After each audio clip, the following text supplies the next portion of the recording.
Hello everyone, I am सार्थक। ये हमारा कंस्ट्रक्शन का दूसरा लेक्चर है। पहले लेक्चर में हमने पढ़ा था कि किसी भी लाइन सेगमेंट को इंटरनली हम किसी रेशो में कैसे डिवाइड करते हैं।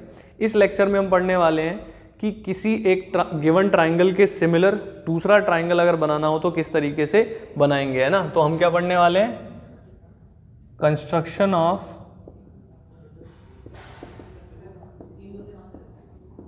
A triangle similar to a given triangle।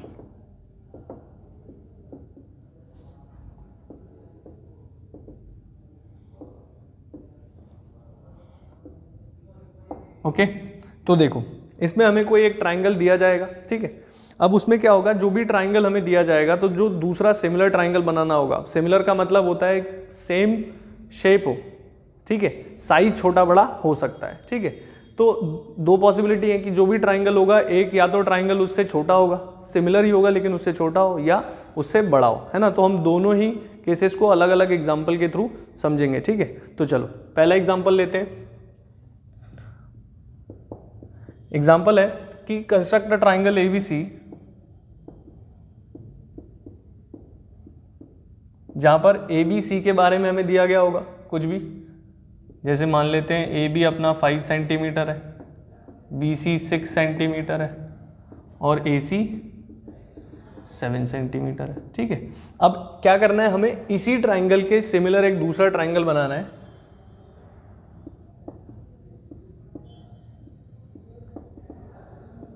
Similar triangle, अब उसकी जो साइड होंगी उसका इसके हिसाब से कुछ रेशियो होगा, है ना। Construct a triangle similar, construct a similar triangle whose corresponding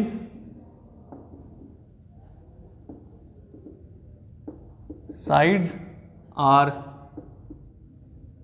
2/3 of given triangle, है ना।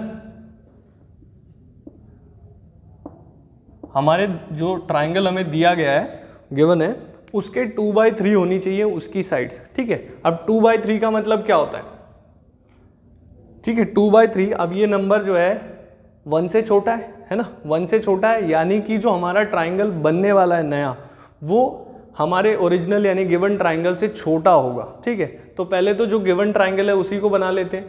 ए बी, बी सी, ए सी तीनों ही साइड हमें दी गई है, ठीक है। तो बनाते हैं। देखो इसमें मैंने क्या किया, ए बी बना लिया, कितना था 5 सेंटीमीटर, ठीक है, 5 सेंटीमीटर। अब बी सी 6 और ए सी 7 होगा, ठीक है। तो बी सी ये कितना होने वाला है 6 बी सी। तो अब कहाँ जाएगा, क्या एंगल होगा, कोई आइडिया नहीं है। तो हम क्या करते हैं, बी पर कंपास रखा, 6 सेंटीमीटर ओपन किया और एक आर्क लगा दिया, ठीक है। और सेम ए से कंपास रखा, 7 सेंटीमीटर ओपन किया और एक आर्क लगा दिया। ये जहाँ भी मिलेंगे, अब देखो ए से इस पॉइंट का डिस्टेंस 7 होने वाला है और बी से इसका डिस्टेंस 6 होने वाला है। क्यों? क्योंकि जो हमने कंपास यहाँ तक जो ओपन किया हुआ है वो 7 का ही ओपन किया हुआ है, इस वजह से। तो ये जो ट्राइंगल बन गया हमारा, है ना, ए बी सी। अब इसके सिमिलर हमें क्या बनाना है, दूसरा ट्राइंगल बनाना है जिसकी साइड कैसी हो, 2/3 हो।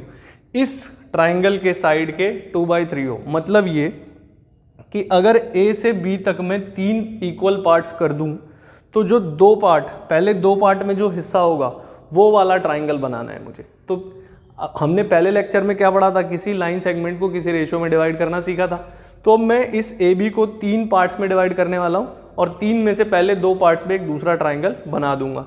तो कैसे किया था हमने क्या करना है, ए पर एक एक्यूट एंगल ले लेना है, ठीक है। कुछ भी ले सकते हो, वो एंगल आपकी मर्जी है, कोई भी एक्यूट एंगल।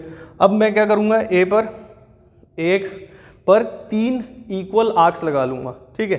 ए पर कंपास रखा, ओपन किया सूटेबली और एक आर्क, जितना ओपन किया था उतना ही रखते हुए एक और आर्क और उतना ही रखते हुए एक और आर्क। ये 3 आर्क लगा लिए, ठीक है। इनके नाम रख दिए A1, A2, A3, ठीक है।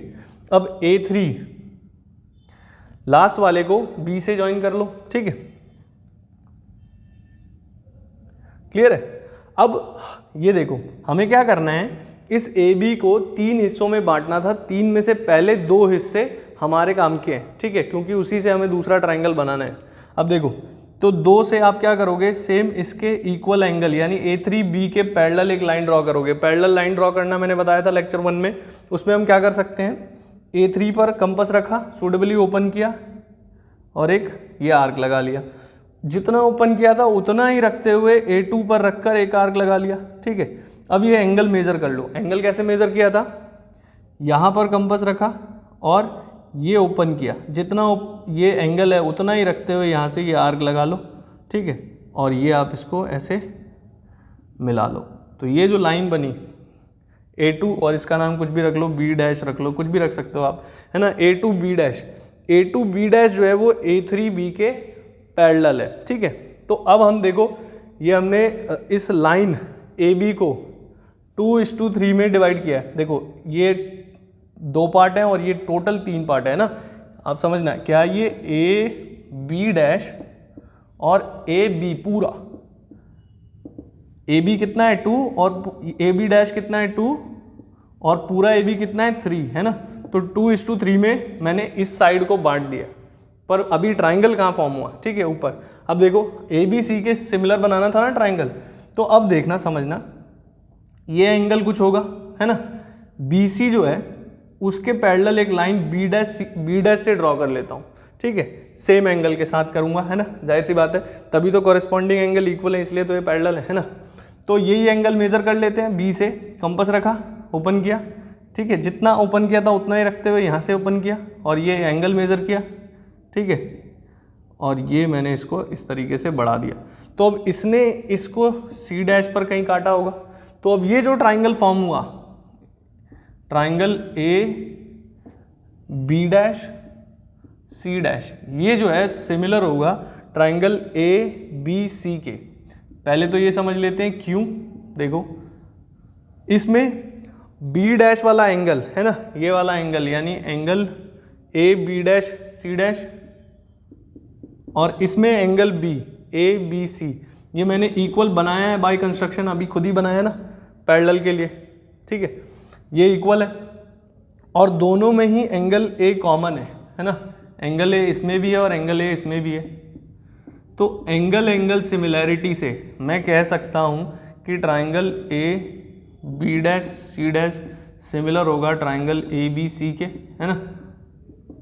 ठीक है, तो ये तो मैंने ये जस्टिफाई कर दिया कि ये सिमिलर होगा। ठीक है, और देखो अब अगर देखें तो साथ में मैंने यहाँ पर ये रेशो जो हमने लाइन सेगमेंट के डिवीजन से देखा कि ये देखो, आप अगर इसको देखो ट्राइंगल A3B है ना, A3B को अगर आप देखो ध्यान से, तो इसमें आप BPT का यूज करते हुए क्या कह सकते हो कि A3B के पैरेलल हमने A2B डैश बनाया था। तो BPT क्या कहती थी कि किसी भी ट्राइंगल में अगर आप किसी एक साइड के पैरेलल कोई एक लाइन ड्रॉ करते हो जो बाकी 2 साइड को 2 पॉइंट्स पर इंटरसेक्ट करे, तो वो लाइन उन साइड्स को, उन दोनों साइड्स को सेम रेशियो में डिवाइड करती है। तो इस वजह से A2 अपॉन A2 A3 है ना, ये किसके इक्वल हो जाएगा, ये इक्वल हो जाएगा अपने AB डैश अपॉन AB के, AB डैश अपॉन AB के। और देखो A से A2, ये आर्क जो थे सभी इक्वल लेंथ के थे ना, तो अगर ये x है, ये भी x होगा, ये भी x होगा, तो A से A2 कितना हो गया 2x, है ना। A से A2 कितना हो गया 2x हो गया, इसको मैं यहाँ लिख देता हूँ। और A2 से A3 कितना हो गया x हो गया। ठीक है, और चाहे तो देखो यहाँ से समझना, ठीक है, ये B डैश B होना था, पर BPT में ये भी कहा था उसने, थेल्स थ्योरम में कहा गया था कि A से A2 और A से A3 का रेशो, है ना, A से A2 का रेशो और A से A3 तक का रेशो, है ना, पूरा भी अगर लें तो A से A2 और A से A3 का रेशो ये इक्वल होगा A से B डैश और A से AB तक के रेशो के, है ना। ये भी कहा था, हम इसके हेल्प से यहाँ पर पहुँच जाते थे। BPT हमने इसमें पढ़ा था, BPT की प्रॉपर्टी थी एक। ठीक है, अब इसको अगर देखें तो A से A2 2 है और A से A3 3 है। और ए बी डैश और ए बी, तो ये 2 और 3। तो जो हमने ट्राइंगल बनाया है A B dash C dash, इस ट्राइंगल की साइड ए बी सी के 2/3 ही तो है, आप यहाँ पर देख सकते हो, है ना। तो सिमिलर भी हमने बता दिया कि ये सिमिलर है, और साइड्स का रेशो भी हमने दिखा दिया कि 2/3 है उसके, कोई दिक्कत तो नहीं है। तो इस तरीके का एक क्वेश्चन आ सकता है। देखो 2/3 से हमें पहले ही पता चल गया था कि ये 2/3 मतलब 1 से छोटा है, ठीक है। 1 से छोटा मतलब जो ट्राइंगल बनने वाला है वो हमारे ओरिजिनल ट्राइंगल से छोटा बनेगा, सीधी सी बात थी, ठीक है। तो इस तरीके से आप पहले ही पता लगा पाओगे कि कैसा ट्राइंगल बनेगा और किस तरीके से बनाना है, वो हमने सीखा। अब ये जस्टिफिकेशन थी, जस्टिफिकेशन तभी देनी होती है जब आपसे पूछी जाए, ठीक है। लेकिन स्टेप्स ऑफ कंस्ट्रक्शन तो आपको लिखने ही पड़ते हैं, तो उसमें आपने जो जो किया होता है वही वही लिखना होता है, सिंपल है।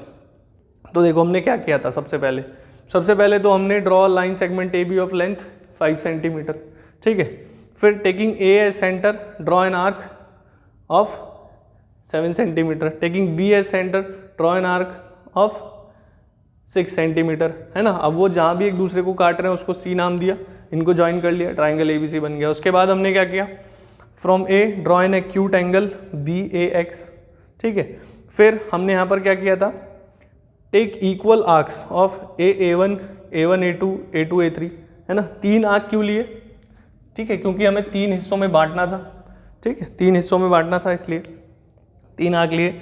अब जो लास्ट वाला है, ठीक है, उसको हमने B से ज्वाइन कर लिया, और A3B के पैरेलल हमने A2 से एक लाइन ड्रॉ करी जो कि AB को B डैश पर मिला, ठीक है। तो ये सब चीज़ें, अब B डैश से हमने क्या किया, BC के पैरेलल एक लाइन ड्रॉ कर ली, ठीक है, जिसने अपने AC को C डैश पर काटा। तो ये जो ट्राइंगल हमारा फॉर्म हुआ वो AB dash C dash ABC के सिमिलर हो गया। क्लियर है, क्यों हो गया वो हम समझ चुके हैं। तो ये हमारा पहला एग्जाम्पल हो गया, ठीक है। आप इसे नोट कर सकते हो पॉज करके। क्लियर है, आगे बढ़ते हैं।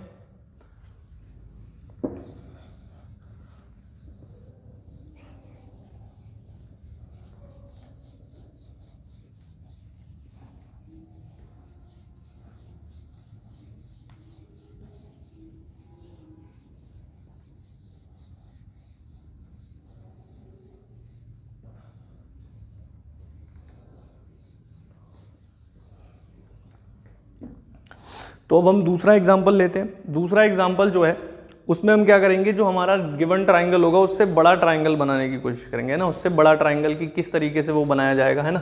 तो वो देखो एग्जाम्पल 2 जो है उसमें हमें एक ट्राइंगल गिवन होगा, ठीक है। तो उसके बारे में लिख लेते हैं। पहले तो construct a triangle ABC in which BC is 8 centimetre and angle B is 45 degree and angle A is 105 degrees, ठीक है। Then construct a triangle similar to triangle ABC whose corresponding sides are 4/3 of triangle ABC। Clear है। अब question में कह रहा है पहले तो एक ट्राइंगल ABC बनाओ जिसके बारे में बता दिया गया है क्या, कि BC की लेंथ 8 है, एंगल B 45 है, एंगल A 105 है। अब आपको क्या करना है, एक ट्राइंगल बनाना है ABC के सिमिलर जिसकी कॉरेस्पॉन्डिंग साइड्स जो होंगी वो 4/3 रहेंगी ABC के। अब 4/3 देखते ही हमने क्या देखा, 4/3 तो 1 से बड़ा है ना। तो यानी कि जो ट्राइंगल बनने वाला है वो हमारे गिवन ट्राइंगल से बड़ा बनेगा। तो पहले तो गिवन ट्राइंगल जो है हमारे पास जो है उसको बना लेते हैं, ठीक है। क्या है, ABC में BC 8 दिया हुआ है, ठीक है, BC 8 सेंटीमीटर है, ठीक है। तो BC हमने 8 ले लिया। अब इसमें हमने क्या करना है, देखो एंगल B 45 है, तो 45 डिग्री का एंगल आप बना सकते हो।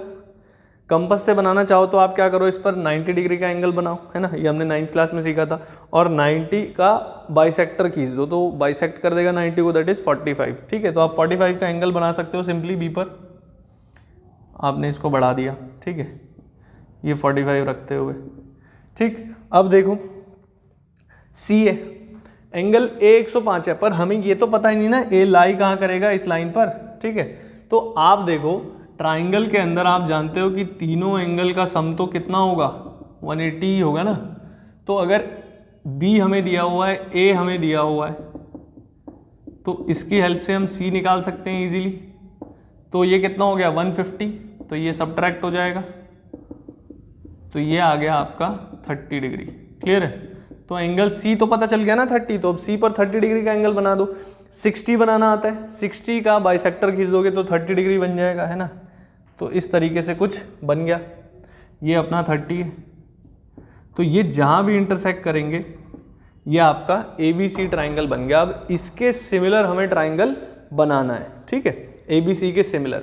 तो वही सेम काम पहले वाला, क्या करो, ए पर एक एक्यूट एंगल बना दो नीचे की तरफ, ठीक है, सॉरी बी पर, तो बी पर एक्यूट एंगल बना दोगे, बना दिया, ठीक है, BX मैंने एक्यूट एंगल बना दिया। अब यहाँ देखो 4/3 है, ठीक है। अब आप क्या करो, पहली बात तो जो भी इनमें बड़ा नंबर होता है, न्यूमरेटर डिनोमिनेटर से हमें कोई मतलब नहीं है, जो भी बड़ा नंबर है उतने ही आर्क बनाने हैं आपको, ठीक है। पिछले वाले में हमने 2/3 किया था, आपको याद हो तो, है ना। 2/3 में हमने 3 हिस्से करने थे, 4/3 में हमने 4 हिस्से करने हैं, ठीक है, 4 हिस्से करने हैं। जो भी बड़ा है, सिंपल सा कंसेप्ट, जो भी बड़ा है उतने हिस्से कर दो आप समझ में आ जाएगा कि उतने हिस्से क्यों कर रहे हैं, ठीक है। 4 हिस्से कर दो। देखो वही बी पर रखा, एक पर्टिकुलर साइज का ओपन किया कंपास को, है ना, 1 2 3 4, है ना, इनके नाम रख दिए B1 B2 B3 B4, ठीक है, ये 4 हिस्से हो गए। अब आपको क्या करना है, जो भी आपका डिनोमिनेटर है, पिछले वाले क्वेश्चन में आपका डिनोमिनेटर 3 था, ठीक है, इसमें भी बाई चांस 3 ही है, ठीक है। तो डिनोमिनेटर जो होता है उसको आपको आपके एंड पॉइंट से ज्वाइन करना है, ट्राइंगल का जो एंड पॉइंट था यहाँ पर C, तो आपको B3 से यहाँ पर इसको ज्वाइन करना होगा। अभी रीजन क्या है वो समझ में आ जाएगा, देखो, क्योंकि अब B3C के अगर मैं पैरेलल लाइन बनाऊंगा तो ये जाहिर सी बात है इधर को जाएगा, बड़ा बनेगा, है ना।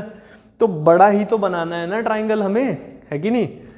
अब हमें क्या करना है, जो ट्राइंगल बनाना है वो ओरिजिनल का 4/3 होना चाहिए, मतलब ओरिजिनल 3 हिस्से का हो और उतना ही एक हिस्सा और एक्सटेंड कर दो, तो जो नया ट्राइंगल बना वो 4 हिस्से का हो गया और ओरिजिनल 3, तो तभी जाके तो वो 4/3 हुआ ना ओरिजिनल के। क्लियर है? इस वजह से हमने ऐसा किया। अब हम क्या करेंगे, वही पहले की तरह B3C के पैरेलल यहाँ पर रखा कंपास, ओपन किया, ठीक है, जितना ओपन किया था उतना ही रखते हुए B4 से एक आर्क लगा दो। क्लियर? अब क्या करो, यहाँ पे रख के इसको मेजर कर लो, ऐसे मेजर कर लिया। अब इसके पैरेलल लाइन ड्रॉ कर दो, ठीक है। अब ये जो है इस BC को बढ़ाने पर कहीं जाकर मिलेगा C' पर, ठीक, क्लियर है। अब सेम इस AC के पैरेलल C' से एक लाइन खींच दो, तो पैरेलल लाइन खींचने के लिए जो ये एंगल है उतना ही एंगल यहाँ बनाओगे, तो 30 यहाँ है तो 30 यहाँ बना दो, ठीक है। 30 डिग्री का एंगल जैसे यहाँ बनाया था 60 बनाओ उसका बाइसेक्टर, ठीक है, कर सकते हो, तो यहाँ पर बना दो, इस तरीके से बन जाएगा कुछ। और ये जाके आपको AB को बढ़ाने पर A' पर मिल जाएगा, है ना। तो अब एक नया ट्राइंगल फॉर्म हो चुका है, आप देख सकते हो, है ना। नया ट्राइंगल जो बना है वो क्या है, A', है ना, A', और ये जो है सिमिलर है ट्राइंगल किसके, ABC के। क्यों? सिंपल, ये 30 था तो मैंने इस वजह से ये 30 बनाया था, और दोनों में ही एंगल B तो कॉमन है ना, एंगल B जो है वो दोनों ही ट्राइंगल्स में कॉमन है, और एंगल ACB, और इसका कहोगे तो A', C', B, और इसका ACB, ये दोनों हमने कंस्ट्रक्शन से इक्वल बनाए हैं। क्लियर है? तो एंगल एंगल सिमिलैरिटी से triangle A dash B C dash similar हो जाएगा ट्राइंगल ए बी सी के। ठीक है, अब ये सिमिलर तो बन गया। ठीक है, साइड्स का रेशो वही सेम बीपीटी का यूज करते हुए आप देखो थेल्स थ्योरम में वही क्या कहा था कि अगर ट्राइंगल है हमारे पास, उसमें किसी एक साइड के पैरेलल कोई लाइन ड्रॉ करो तो B से B3 और B से B4 का जो रेशो होगा, है ना, वो किसके इक्वल होगा? B से C और B से C डैश के इक्वल होगा। ठीक है, तो B से B3 कितना है? 1 2 3 3x और B से B4 कितना हो गया? 4x। अब देखो तो आप देख सकते हो BC और BC डैश यानी कि जो ओरिजिनल ट्राइंगल है और जो नया ट्राइंगल है उसकी साइड्स में रेशो कितना है? 3 और 4। तो जो भी ये है 3 उसका वो बड़ा हो गया ना, 4/3 हो गया ना, कोई दिक्कत तो नहीं है। समझ में आई बात? आप इसको उल्टा करोगे, मतलब कहने का मतलब ये है कि आप इसको उल्टा करके देखोगे तो ये आपको 4/3 तो दिखेगा, कोई दिक्कत तो नहीं है। इस तरीके से आप कह सकते हो। तो हमने क्या किया इसमें, जो हमें क्या करना था, सिमिलर ट्राइंगल बनाना था। तो दो टाइप के इसमें बन सकते हैं। एक तो गिवन ट्राइंगल के जो सिमिलर बनाना है वो ट्राइंगल छोटा हो। छोटा कैसे होगा? जब डिनोमिनेटर बड़ा होगा। ठीक है, जब डिनोमिनेटर बड़ा होगा तो जो हमारा ट्राइंगल बनेगा वो ओरिजिनल से छोटा बनेगा, और जब डिनोमिनेटर छोटा होगा तो ट्राइंगल जो है वो बड़ा बनेगा। सिंपल सी बात है। क्लियर है? तो इस तरीके से आप ये कंस्ट्रक्शन कर सकते हो। ये जस्टिफिकेशन दी है मैंने यहाँ पर, है ना। स्टेप्स आपको लिखने पड़ते हैं, जस्टिफिकेशन तभी देनी होती है जब आपसे पूछी जाए। तो स्टेप्स तो आपको कंपलसरी देने ही होते हैं। स्टेप्स में वही काम करना होता है जो आप एक एक करके बनाते गए थे, वही चीज़ें आपको लिखनी होती हैं, है ना। क्लियर है? तो आई होप ये चीज़ें आपको समझ आई होंगी। Thank you.